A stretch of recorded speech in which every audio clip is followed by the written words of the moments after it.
Chers frères et sœurs en Christ, que la paix du Seigneur soit avec vous. Aujourd'hui, nous allons aborder un sujet qui touche chacun d'entre nous, votre destin financier. Ce message divin a le pouvoir de transformer votre vie et d'ouvrir les portes de la prospérité que Dieu a prévues pour vous. Êtes-vous prêt à recevoir cette révélation? Avant de plonger dans ce message transformateur, prenez un moment pour vous abonner à notre chaîne et activer les notifications. Votre soutien nous permet de continuer à partager ces précieuses paroles divines. Maintenant, fermez les yeux et imaginez une vie où vos soucis financiers s'estompent, remplacés par une abondance bénie par le Seigneur. Cette réalité est à portée de main, et je vais vous montrer comment y accéder. Chaque mot de ce message est crucial, alors restez attentifs jusqu'à la fin. Dieu a placé sur mon cœur une sagesse financière ancrée dans sa parole, qui peut révolutionner votre approche de l'argent. Ce n'est pas une promesse de richesse instantanée, mais plutôt un chemin vers une gestion financière sage et bénie. Posez-vous cette question, suis-je vraiment satisfait de ma situation financière actuelle? Si la réponse est non, sachez que Dieu entend vos prières. Il ne veut pas vous voir lutter, mais prospérer selon sa volonté. Partagez vos pensées dans les commentaires en écrivant « Je suis prêt pour la transformation ». Au cours de cette vidéo, nous explorerons des principes bibliques de gestion financière, des conseils pratiques pour améliorer votre situation, et surtout, comment aligner vos finances avec la volonté de Dieu. Vous découvrirez comment la foi et une gestion responsable peuvent travailler main dans la main pour créer une vie d'abondance et de générosité. N'oubliez pas, mes amis, que la vraie richesse ne se mesure pas seulement en chiffres sur un compte bancaire, mais dans la paix et la satisfaction que l'on trouve en vivant selon les principes divins. Êtes-vous prêt à embarquer dans ce voyage de transformation financière et spirituelle? Laissez un « Amen » dans les commentaires si vous êtes déterminé à voir un changement dans votre vie. Que le Seigneur ouvre vos cœurs et vos esprits alors que nous nous apprêtons à plonger dans sa sagesse infinie. Préparez-vous à recevoir des révélations qui pourraient bien changer le cours de votre destinée financière, tout en renforçant votre relation avec Dieu. Mes chers amis, alors que nous poursuivons ce voyage spirituel et financier ensemble, je vous exhorte à rester attentif à chaque mot prononcé. Car voyez-vous, la sagesse divine que nous allons explorer n'est pas un simple conseil passager, mais une clé précieuse pour votre avenir. Imaginez un instant que vous êtes sur le point de recevoir un trésor inestimable, un cadeau divin qui pourrait transformer votre vie financière. Ne voudriez-vous pas être certain de ne rien manquer? C'est exactement ce que cette vidéo représente pour vous aujourd'hui. Chaque seconde compte, chaque parole est chargée de sens. Si vous deviez vous détourner ne serait-ce qu'un instant, vous pourriez passer à côté d'une révélation cruciale. Ne laissez pas les distractions du monde vous priver de cette opportunité divine. Rappelez-vous les paroles de Salomon dans le livre des Proverbes, « Mon fils, sois attentif à mes paroles, prête l'oreille à mes discours. » Proverbe 4h20. Cette sagesse ancestrale s'applique parfaitement à notre situation actuelle. Dieu parle à travers ce message, et chaque mot est un pas vers votre transformation financière. Je vous encourage à prendre des notes, à réfléchir profondément à chaque concept présenté. Car ce n'est pas seulement une question d'écoute passive, mais d'engagement actif avec la parole de Dieu et les principes financiers qu'il nous enseigne. Peut-être vous demandez-vous, pourquoi est-ce si important de rester jusqu'à la fin? La réponse est simple, la bénédiction complète, la compréhension totale, ne vient qu'à ceux qui persévèrent. Pensez aux Israélites dans le désert, s'ils s'étaient arrêtés avant d'atteindre la terre promise, ils n'auraient jamais connu l'abondance que Dieu leur réservait. De même, votre percée financière, guidée par la sagesse divine, pourrait être juste au coin de la rue. Mais pour l'atteindre, vous devez rester engagé jusqu'au bout. Chaque partie de ce message s'imbrique comme les pièces d'un puzzle divin, révélant progressivement l'image complète de votre potentiel de prospérité. Je vous promets que si vous restez avec moi jusqu'à la fin, vous repartirez non seulement avec des connaissances précieuses, mais aussi avec un sentiment renouvelé d'espoir et de direction pour votre avenir financier. N'est-ce pas ce que vous recherchez? Une vie où vos finances sont en harmonie avec votre foi? Alors, prenez cet engagement envers vous-même et envers Dieu. Décidez ici et maintenant que vous allez absorber chaque mot, chaque conseil, chaque prière offerte dans cette vidéo. Votre futur moi vous remerciera pour cette décision. Êtes-vous prêt à faire ce pacte de persévérance? Si oui, écrivez dans les commentaires « Je m'engage à recevoir la sagesse divine jusqu'au bout ». Votre déclaration publique renforcera votre détermination et inspirera les autres à faire de même. Mes chers frères et sœurs en Christ, à ce stade de notre voyage, je veux que vous preniez un moment pour visualiser l'avenir radieux que Dieu prépare pour vous. Fermez les yeux et imaginez une vie où vos finances ne sont plus une source de stress, mais un témoignage de la fidélité de Dieu. Aujourd'hui, vous êtes sur le point de recevoir des clés divines pour percevoir les signes de transformation financière que Dieu place sur votre chemin. Ces signes subtils, souvent négligés, sont les graines de la prospérité que le Seigneur sème dans votre vie. Êtes-vous prêt à ouvrir vos yeux spirituels pour les discerner? Rappelez-vous les paroles du prophète Jérémie, « Car je connais les projets que j'ai formés sur vous, dit l'Éternel, projets de paix et non de malheur, afin de vous donner un avenir et de l'espérance. » Jérémie 29, 11, cette promesse s'applique également à votre situation financière. Dieu a un plan pour vous mener vers l'abondance, pas la pénurie. Imaginez-vous dans quelques mois, relisant votre journal intime et constatant avec émerveillement comment votre situation financière s'est progressivement améliorée. Vous noterez peut-être une opportunité inattendue qui s'est présentée, une dette qui a été miraculeusement effacée, ou une sagesse nouvelle dans vos décisions financières. Ces petits changements sont les premiers signes de la transformation profonde que Dieu opère dans votre vie. Mais attention, mes amis. Cette transformation ne sera pas forcément spectaculaire du jour au lendemain. Elle commencera par de petits ajustements dans votre façon de penser et d'agir. Vous commencerez à voir l'argent non plus comme une fin en soi, mais comme un outil pour accomplir la volonté de Dieu dans votre vie et bénir les autres.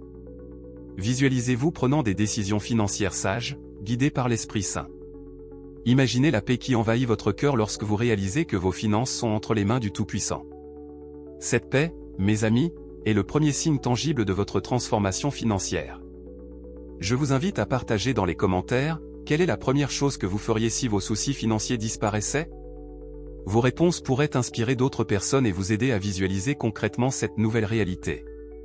N'oubliez pas, la foi est la substance des choses qu'on espère, une démonstration de celles qu'on ne voit pas, Hébreux 11h1. Alors que nous continuons ce message, laissez votre foi s'élever. Croyez que Dieu est déjà en train de travailler dans votre situation financière, même si vous ne voyez pas encore les résultats. Préparez-vous à recevoir non seulement des conseils pratiques, mais aussi une onction divine pour gérer vos finances avec sagesse. Cette combinaison de sagesse pratique et de guidance spirituelle sera la clé de votre transformation. Mes chers amis, l'espoir que nous cultivons ici n'est pas un vain désir, mais une attente fondée sur les promesses immuables de Dieu. Restez à l'écoute, car dans les prochaines minutes, nous allons plonger plus profondément dans les principes divins qui vont catalyser votre percée financière. Êtes-vous prêt à franchir la prochaine étape de ce voyage transformateur? Si oui, écrivez « Je suis prêt pour ma percée financière » dans les commentaires, et préparons-nous ensemble à recevoir les révélations divines qui vont suivre.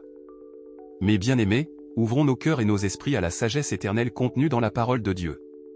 Car c'est dans les Écritures que nous trouvons les principes divins qui guideront notre transformation financière. Commençons par méditer sur Proverbe 3, 9-10, « Honore l'Éternel avec tes biens, et avec les prémices de tout ton revenu, alors tes greniers seront remplis d'abondance, et tes cuves regorgeront de moût. » Ce verset nous rappelle l'importance de placer Dieu au centre de nos finances. Réfléchissez un instant, comment honorez-vous Dieu avec vos ressources? Mais la Bible ne s'arrête pas là.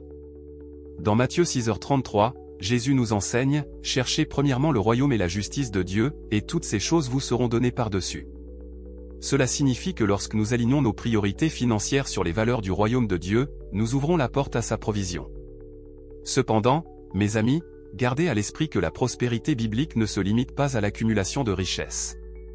La véritable prospérité, selon 3 Jean 1h2, englobe tous les aspects de notre vie. Bien-aimé, je souhaite que tu prospères à tous égards et que tu sois en bonne santé, comme prospère l'état de ton âme. Maintenant, abordons un point crucial, la gestion sage de nos ressources. Luc 16h10 nous dit, « Celui qui est fidèle dans les moindres choses l'est aussi dans les grandes, et celui qui est injuste dans les moindres choses l'est aussi dans les grandes. » Ce principe s'applique parfaitement à nos finances. Comment gérez-vous les petites sommes que Dieu vous confie? N'oublions pas non plus l'importance de la générosité. Dans 2 Corinthiens 9, 6-7, nous lisons, « Sachez-le, celui qui sème peu moissonnera peu, et celui qui sème abondamment moissonnera abondamment. Que chacun donne comme il l'a résolu en son cœur, sans tristesse ni contrainte, car Dieu aime celui qui donne avec joie. » La générosité n'est pas seulement un acte de bonté, c'est un principe spirituel qui ouvre les écluses des cieux. Mes chers frères et sœurs, ces versets ne sont pas de simples mots sur une page. Ce sont des promesses vivantes, des clés pour déverrouiller votre potentiel financier selon le plan divin. Mais attention, il ne s'agit pas d'une formule magique pour devenir riche rapidement. Il s'agit plutôt d'aligner notre cœur et nos actions sur la volonté de Dieu. Pensez au roi Salomon. Lorsque Dieu lui a offert tout ce qu'il désirait, il a demandé la sagesse. Et Dieu, satisfait de cette demande, lui a accordé non seulement la sagesse, mais aussi la richesse et l'honneur. 1 Roi 3, 10-13. Quelles leçons pouvons-nous en tirer pour nos propres vies? Je vous invite à réfléchir, quel verset biblique sur les finances vous parle le plus? Partagez-le dans les commentaires et expliquez brièvement pourquoi il résonne en vous. Votre témoignage pourrait être une source d'inspiration pour quelqu'un d'autre. Rappelez-vous, la parole de Dieu est vivante et efficace. En l'appliquant à vos finances avec foi et obéissance, vous verrez des changements se produire. Peut-être pas du jour au lendemain, mais progressivement et sûrement, vous constaterez une transformation dans votre façon de percevoir et de gérer vos ressources. Alors que nous continuons ce voyage, je vous encourage à méditer quotidiennement sur ces versets.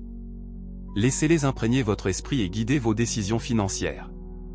Car c'est en vivant selon ces principes divins que nous expérimentons la véritable prospérité que Dieu désire pour nous.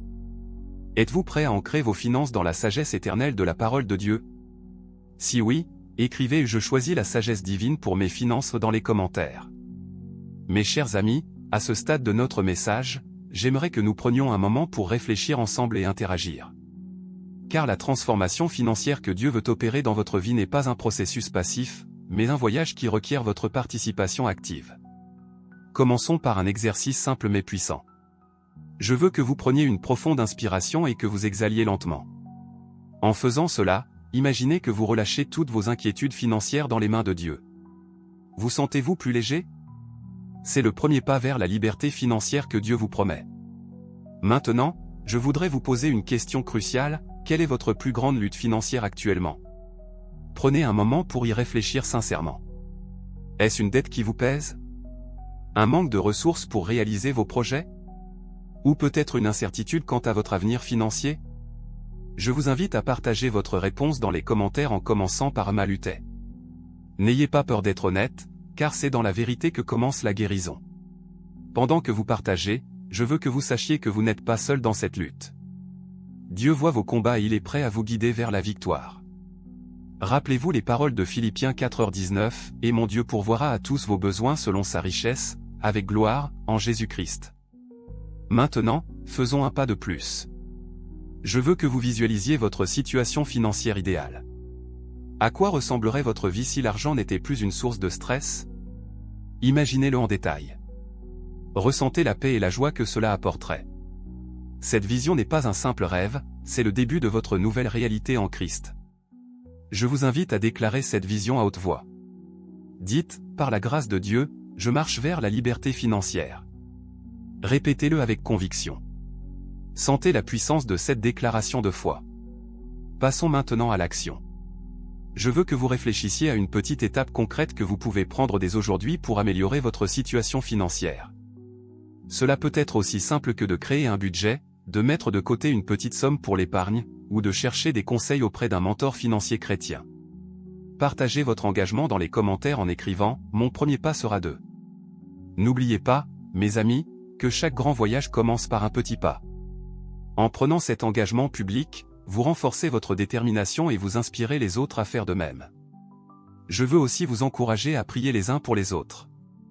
Si vous voyez un commentaire qui résonne avec votre propre situation, prenez un moment pour répondre avec une parole d'encouragement ou une courte prière. Nous sommes une communauté de croyants, et c'est ensemble que nous nous élevons. Enfin, je vous lance un défi: pendant les prochains jours, notez chaque bénédiction financière que vous recevez, même la plus petite. Cela peut être une réduction inattendue, un cadeau, ou même une facture moins élevée que prévu. En reconnaissant ces petites grâces, vous cultivez une attitude de gratitude qui attire encore plus de bénédictions. Mes chers frères et sœurs, votre participation active dans ce processus est cruciale. Dieu travaille en vous et à travers vous. Êtes-vous prêt à collaborer avec lui pour votre transformation financière? Si oui, écrivez dans les commentaires « Je suis un partenaire actif de Dieu dans ma vie financière ». Que le Seigneur bénisse chacun de vos efforts et qu'il multiplie le fruit de votre foi. Mes chers amis, alors que nous avançons dans ce voyage de transformation financière, j'aimerais vous inviter à explorer une dimension souvent négligée mais cruciale de notre relation avec Dieu et nos finances, le pouvoir du silence et de la concentration. Dans notre monde bruyant et frénétique, nous avons tendance à oublier l'importance du calme et de la réflexion. Pourtant, c'est souvent dans ces moments de tranquillité que Dieu nous parle le plus clairement. Rappelez-vous les paroles du psaume 46, 11, « Arrêtez, et sachez que je suis Dieu ». Cette invitation divine à la pause et à la contemplation s'applique aussi à notre gestion financière. Je vous invite maintenant à prendre un moment de silence. Fermez les yeux, respirez profondément, et laissez le calme vous envahir. Dans ce silence, imaginez-vous confiant vos soucis financiers à Dieu. Visualisez-les comme des fardeaux que vous déposez à ses pieds. Ressentez la paix qui vous envahit alors que vous lui faites confiance pour guider vos pas. Ce silence n'est pas vide, mes amis. C'est un silence rempli de la présence de Dieu, un silence où la sagesse divine peut pénétrer notre esprit. C'est dans ces moments que nous pouvons entendre les douces inspirations de l'Esprit Saint concernant nos finances. Maintenant, je voudrais vous encourager à faire de ces moments de silence une pratique régulière dans votre vie. Chaque jour, prenez ne serait-ce que 5 minutes pour vous isoler, loin des distractions, et concentrez-vous sur vos finances à la lumière de la présence de Dieu. Posez-lui vos questions, exprimez vos inquiétudes, et soyez attentifs aux réponses qui peuvent venir sous forme d'idées, de versets bibliques ou de paix intérieure. Rappelez-vous, Dieu travaille souvent en silence. Tout comme une graine germe discrètement sous la terre avant de produire une plante visible, votre percée financière peut être en train de se préparer dans le silence. Votre rôle est de rester patient, confiant et concentré sur la volonté de Dieu. Cette pratique du silence et de la concentration n'est pas seulement spirituelle, elle a aussi des bénéfices pratiques pour vos finances. En prenant le temps de réfléchir calmement, vous serez mieux équipé pour prendre des décisions financières sages et réfléchies, plutôt que des choix impulsifs dictés par la peur ou l'anxiété. Je vous encourage également à garder une certaine discrétion concernant vos objectifs financiers et les bénédictions que vous recevez. Jésus nous enseigne dans Matthieu 6h6 de prier dans le secret, et ce principe peut s'appliquer à nos finances. Cultivez une attitude de confiance et de gratitude silencieuse envers Dieu pour ses provisions. Imaginez maintenant que chaque décision financière que vous prenez est précédée d'un moment de silence et de réflexion. Comment cela pourrait-il transformer votre approche de l'argent ? Comment cela pourrait-il vous aider à aligner vos choix financiers sur la volonté de Dieu ? Je vous invite à faire l'expérience suivante, la prochaine fois que vous devrez prendre une décision financière importante, prenez d'abord un moment de silence pour vous connecter à Dieu. Écoutez sa voix, recherchez sa sagesse. Vous serez surpris de la clarté et de la paix que cela peut apporter à vos choix. N'oubliez pas, mes amis, que le vrai trésor se trouve souvent dans le silence. C'est là que nous pouvons vraiment entendre la voix de Dieu et recevoir sa direction pour nos finances. Je vous encourage à partager dans les commentaires, comment le silence et la concentration ont-ils déjà influencé positivement vos décisions financières ? Vos témoignages peuvent être une source d'inspiration pour les autres. Que la paix de Dieu, qui surpasse toute intelligence, garde vos cœurs et vos pensées en Jésus-Christ, y compris dans vos finances. Mes chers frères et sœurs en Christ, à présent, je vous invite à un exercice puissant de visualisation. Car la Bible nous enseigne que la foi est une ferme assurance des choses qu'on espère, une démonstration de celles qu'on ne voit pas, Hébreux 11h1. Utilisons donc notre imagination, guidée par la foi, pour voir les bénédictions financières que Dieu a préparées pour nous. Fermez les yeux et imaginez-vous dans une pièce sombre. Cette obscurité représente peut-être vos difficultés financières actuelles, vos doutes, vos craintes. Mais soudain, vous apercevez une lueur au loin. Cette lumière, c'est l'espoir que Dieu place dans votre cœur. Concentrez-vous sur cette lueur qui grandit peu à peu. Alors que vous vous approchez de cette lumière, vous réalisez qu'elle émane d'une porte entr'ouverte. Cette porte, mes amis, c'est l'opportunité que Dieu est en train d'ouvrir dans votre vie financière. Ressentez l'excitation et l'anticipation monter en vous. Que pourrait-il y avoir derrière cette porte ? Maintenant, avec courage et foi, poussez la porte et entrez. La lumière vous enveloppe, chaleureuse et réconfortante. Vous vous trouvez dans un vaste champ verdoyant, baigné de soleil. Ce champ représente le potentiel illimité que Dieu a placé en vous. Regardez autour de vous, vous voyez des graines qui commencent à germer, des plants qui grandissent, et des arbres chargés de fruits mûrs. Ces différentes étapes de croissance symbolisent votre parcours financier. Certaines de vos semences financières viennent tout juste d'être plantées, peut-être une nouvelle idée d'entreprise ou un projet d'épargne. D'autres sont en pleine croissance, comme vos compétences professionnelles ou vos investissements. Et certains arbres portent déjà des fruits, représentant les bénédictions financières que vous récoltez déjà. Imaginez-vous en train de marcher dans ce champ, touchant les plantes, sentant leur vitalité. Chaque pas que vous faites fait jaillir de nouvelles pousses du sol. C'est l'abondance que Dieu promet à ceux qui marchent dans ses voies. Au loin, vous apercevez une rivière qui traverse le champ. Cette rivière représente le flux continu des bénédictions divines dans votre vie. Approchez-vous et plongez vos mains dans l'eau fraîche. Ressentez comment cette eau revigore non seulement les plantes, mais aussi votre âme. Maintenant, tournez votre regard vers l'horizon. Vous voyez des montagnes majestueuses. Ces montagnes symbolisent les défis financiers qui se dressent devant vous. Mais ne vous découragez pas. Car vous n'êtes pas seul. À vos côtés se tient une figure lumineuse, c'est Dieu lui-même, votre guide et votre soutien. Avec Dieu à vos côtés, ces montagnes ne sont plus des obstacles insurmontables, mais des opportunités de croissance et de victoire. Vous sentez une force nouvelle monter en vous, la confiance que vous pouvez surmonter tous les défis financiers avec l'aide de Dieu. Prenez un moment pour respirer profondément, absorbant toute la beauté et la promesse de cette scène. Cette vision n'est pas un simple rêve, mes amis. C'est un aperçu du potentiel que Dieu voit en vous et dans vos finances. Maintenant, ouvrez doucement les yeux, mais gardez cette image vivante dans votre cœur. Chaque fois que vous vous sentirez découragé ou inquiet à propos de vos finances, revenez à cette vision. Laissez-la vous rappeler les promesses de Dieu et le potentiel qu'il a placé en vous. Je vous invite à partager dans les commentaires, quelle partie de cette visualisation vous a le plus touché et pourquoi. Vos réflexions pourraient être une source d'inspiration pour les autres. Rappelez-vous, mes chers frères et sœurs, que tout est possible à celui qui croit, Marc 9h23. Gardez cette image de prospérité et d'abondance ancrée dans votre esprit alors que nous continuons notre voyage vers la transformation financière. Mes chers amis en Christ, alors que nous avançons dans ce voyage de transformation financière, j'aimerais que nous nous penchions sur un principe fondamental du royaume de Dieu, la fidélité dans les petites choses. Car c'est dans notre gestion des petits détails que se prépare le terrain pour de grandes bénédictions. Rappelez-vous les paroles de Jésus dans Luc 16h10, « Celui qui est fidèle dans les moindres choses l'est aussi dans les grandes, et celui qui est injuste dans les moindres choses l'est aussi dans les grandes. » Cette vérité s'applique parfaitement à notre gestion financière. Imaginez un instant que votre vie financière est comme un jardin. Chaque décision que vous prenez, chaque euro que vous dépensez ou économisez, est comme une graine que vous plantez. La fidélité dans les petites choses, c'est prendre soin de chaque graine, aussi minuscule soit-elle. C'est arroser régulièrement, désherber patiemment, et nourrir constamment votre jardin financier. Peut-être pensez-vous, mais mes ressources sont si limitées, comment puis-je être fidèle avec si peu? C'est précisément là que réside le pouvoir de ce principe. Dieu ne regarde pas la quantité, mais la qualité de votre gestion. Souvenez-vous de la veuve qui a donné 2 petites pièces au temple.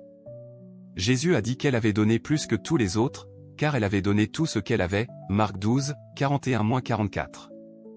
Alors, comment pouvez-vous appliquer ce principe de fidélité dans votre vie quotidienne?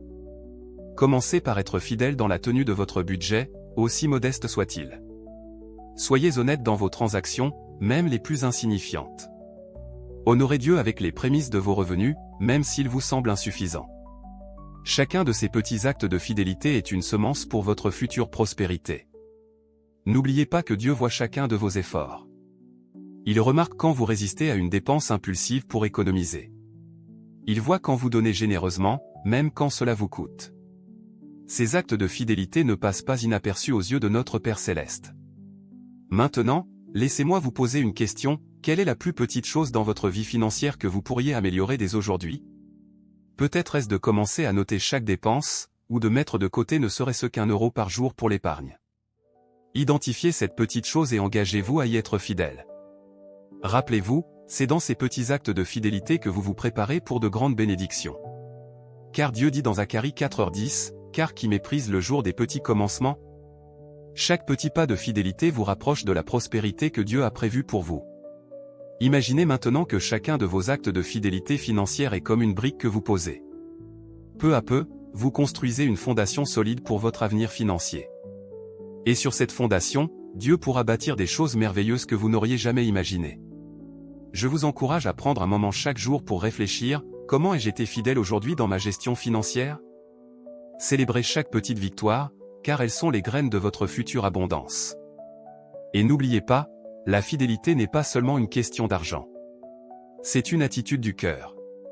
C'est faire confiance à Dieu même quand vous ne voyez pas de résultats immédiats. C'est persévérer dans l'obéissance, sachant que Dieu est fidèle à ses promesses.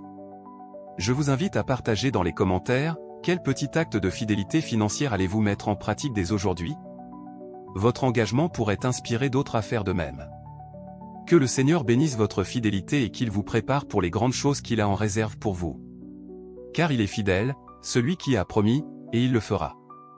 Mes chers frères et sœurs en Christ, alors que nous approchons de la conclusion de notre message, je voudrais vous inviter à un moment de réflexion profonde sur la paix et la sécurité que Dieu offre dans notre vie financière.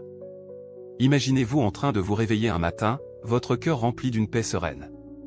Les soucis financiers qui vous pesaient auparavant semblent s'être dissipés comme la brume matinale. Vous ressentez une assurance profonde que Dieu veille sur chaque aspect de votre vie, y compris vos finances.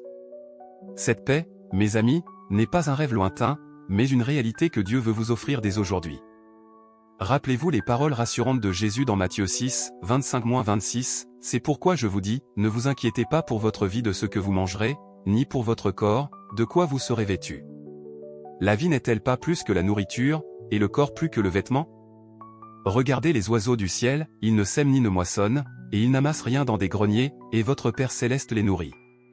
Ne valez-vous pas beaucoup plus qu'eux? » Cette promesse de Dieu n'est pas une invitation à l'irresponsabilité financière, mais plutôt un appel à faire confiance en sa providence tout en agissant avec sagesse. C'est un équilibre délicat entre faire notre part et nous reposer sur la fidélité de Dieu. Imaginez maintenant que vos finances sont comme un bateau naviguant sur l'océan de la vie. Les vagues peuvent parfois être agitées, représentant les défis économiques que nous rencontrons tous. Mais vous n'êtes pas seul dans ce bateau. Dieu est votre capitaine, guidant votre navire à travers les eaux tumultueuses vers des rivages sûrs. Cette image de Dieu comme notre capitaine nous rappelle le psaume 23, 2-3, « Il me fait reposer dans de verts pâturages, il me dirige près des eaux paisibles. Il restaure mon âme. » Même au milieu des turbulences financières, Dieu peut vous conduire vers des eaux calmes et restaurer votre âme. Je vous invite à prendre un moment pour respirer profondément et visualiser cette paix divine enveloppant votre vie financière. Ressentez le poids de vos inquiétudes se lever de vos épaules alors que vous les confiez à Dieu. Car il nous promet dans Philippiens 4, 6-7, « Ne vous inquiétez de rien, mais en toute chose faites connaître vos besoins à Dieu par des prières et des supplications, avec des actions de grâce. Et la paix de Dieu, qui surpasse toute intelligence, gardera vos cœurs et vos pensées en Jésus-Christ. » Cette paix divine n'est pas une absence de défis, mais une présence rassurante au milieu des tempêtes. C'est la certitude que, quoi qu'il arrive, Dieu est avec vous, guidant chacun de vos pas. Maintenant, je vous encourage à faire cet exercice, chaque fois que vous vous sentez anxieux à propos de vos finances, arrêtez-vous un instant. Prenez une profonde respiration et dites à voix haute, « Dieu est mon pourvoyeur. Sa paix garde mon cœur et mon esprit. » Laissez ces paroles s'ancrer profondément dans votre être. Rappelez-vous aussi que cette paix et cette sécurité en Dieu ne sont pas seulement pour vous. Elles sont destinées à rayonner à travers vous pour toucher les autres. Quand les gens autour de vous verront votre calme et votre confiance face aux défis financiers, ils seront attirés par la source de votre paix. Je vous invite à partager dans les commentaires, comment la paix de Dieu a-t-elle déjà transformé votre approche des finances? Vos témoignages peuvent être une source d'encouragement pour ceux qui luttent encore. Que la paix de Dieu, qui surpasse toute compréhension, garde vos cœurs et vos esprits en Jésus-Christ, surtout dans le domaine de vos finances. Reposez-vous dans cette vérité, vous êtes aimés, vous êtes protégés, et vous êtes en sécurité dans les mains de notre Père Céleste. Mes chers frères et sœurs en Christ, nous arrivons maintenant au terme de notre voyage spirituel et financier. Mais rappelez-vous, ce n'est pas une fin, mais plutôt le début d'une nouvelle ère dans votre vie, une ère de transformation financière guidée par la sagesse divine. Tout au long de ce message, nous avons exploré les principes bibliques de la gestion financière, la puissance de la foi, et l'importance de la fidélité dans les petites choses. Nous avons visualisé un avenir d'abondance et ressenti la paix que Dieu offre même au milieu des turbulences financières. Maintenant, il est temps de mettre en pratique tout ce que nous avons appris. Je vous invite à prendre un engagement solennel devant Dieu. Dédiez du temps chaque jour à la parole de Dieu, en vous concentrant particulièrement sur les passages qui parlent de finances et de fidélité. Laissez ces vérités s'enraciner profondément dans votre cœur et guider vos décisions quotidiennes. Commencez par choisir un verset qui vous a particulièrement touché aujourd'hui. Écrivez-le sur un papier et placez-le là où vous le verrez chaque jour, sur votre miroir, votre bureau, ou même comme fond d'écran de votre téléphone. Laissez-le vous rappeler constamment les promesses de Dieu pour votre vie financière. N'oubliez pas l'importance de l'action concrète. Quelle que soit votre situation financière actuelle, il y a toujours un petit pas que vous pouvez faire vers une meilleure gestion. Peut-être est-ce de commencer un budget, de mettre en place un plan d'épargne, ou de chercher des conseils auprès d'un mentor financier chrétien. Identifiez ce pas et engagez-vous à le faire dès aujourd'hui. Rappelez-vous aussi que ce voyage n'est pas solitaire. Nous sommes appelés à nous encourager mutuellement et à partager nos fardeaux. Je vous encourage à trouver un partenaire de prière ou un groupe de soutien avec qui vous pouvez partager vos objectifs financiers et vos défis. Ensemble, vous pouvez vous tenir mutuellement responsables et célébrer chaque victoire, aussi petite soit-elle. Maintenant, prenons un moment pour réfléchir. Comment cet message a-t-il changé votre perspective sur vos finances? Quelles vérités vous ont particulièrement marqué? Je vous invite à partager vos réflexions dans les commentaires. Votre témoignage pourrait être exactement ce dont quelqu'un d'autre a besoin pour trouver l'espoir et l'inspiration. Avant de conclure, j'aimerais vous guider dans une prière. Fermez les yeux et ouvrez votre cœur alors que nous nous adressons à notre Père Céleste. Seigneur Dieu, nous venons devant toi avec gratitude pour ta sagesse et ta guidance. Nous te confions nos finances, nos craintes et nos espoirs. Aide-nous à marcher dans la fidélité, à faire confiance en ta providence, et à gérer avec sagesse les ressources que tu nous as confiées. Que notre vie financière soit un témoignage de ta bonté et de ta fidélité. Donne-nous la force de résister aux tentations de l'inquiétude et de l'avidité, et remplis-nous de ta paix qui surpasse toute compréhension. Au nom de Jésus, nous prions. Amen. Mes chers amis, alors que nous terminons cette vidéo, je vous encourage à rester connectés. Abonnez-vous à notre chaîne pour plus de messages inspirants et partagez cette vidéo avec ceux qui pourraient en bénéficier. N'oubliez pas de laisser un commentaire en partageant votre engagement pour votre transformation financière. Que la grâce de notre Seigneur Jésus-Christ, l'amour de Dieu le Père, et la communion du Saint-Esprit soient avec vous tous, guidant chacun de vos pas vers la prospérité que Dieu a préparée pour vous. Que Dieu vous bénisse abondamment.